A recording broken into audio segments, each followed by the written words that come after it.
Hej allesammans, välkomna till CppCon 2022. Jag är Staffan Tjernstrom, and I'm going to continue to speak about C++ lifetimes. Here's a quick slide for the lawyers, and let's get on to C++20. C++20 is, as we know, wonderful. It brings us this magical thing called implicit object creation, whereby a whole load of different functions will now, by absolute committee magic, create all of our objects for us, and we don't really have to do anything, providing we stick to the quid pro quos, the slight restrictions, and so forth. But that's another talk.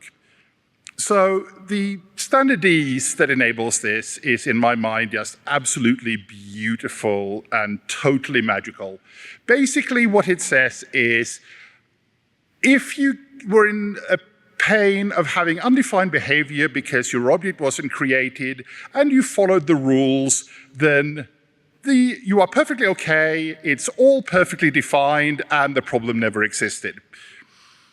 But still, what if we were to do our own memory management?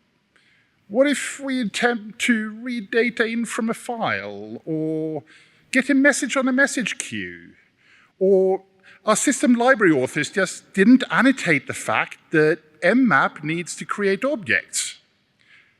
Yeah, that's still undefined behavior. Fortunately, the powers that be have pushed through 2590 and accepted it into C++23 at the absolute last second, as is the case with a lot of lifetime issues in C++. Now, this only applies to implicit lifetime types. See more information in other talks. There are two magical functions, stood start lifetime as and stood start lifetime as array. The first is for non-array types and array types of known bound. The second is for array types of unknown bound.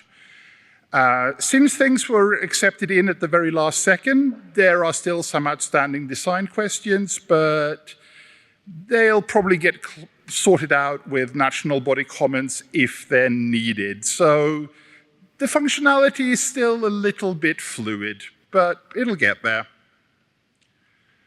Now, the big question, of course, is, well, why can't we just use stood laundered? That's been there for forever.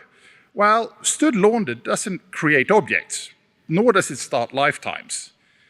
It can really only be used to get back a pointer to an object that already existed at the location and had its lifetime started by some other means. The one that springs to my mind is if you switch the active member of a union and then switched it back again and grabbed a new pointer to it, that kind of thing. But start lifetime as, it does what the packaging promises, it starts lifetimes and it creates objects. If you need more information, there's my lightning talk from CPP Now 2022. Are we there yet, Dad? Or alternatively, there was a wonderful talk this year here at CppCon, taking a bite out of C++, or taking a bite out of C++. With that, thank you.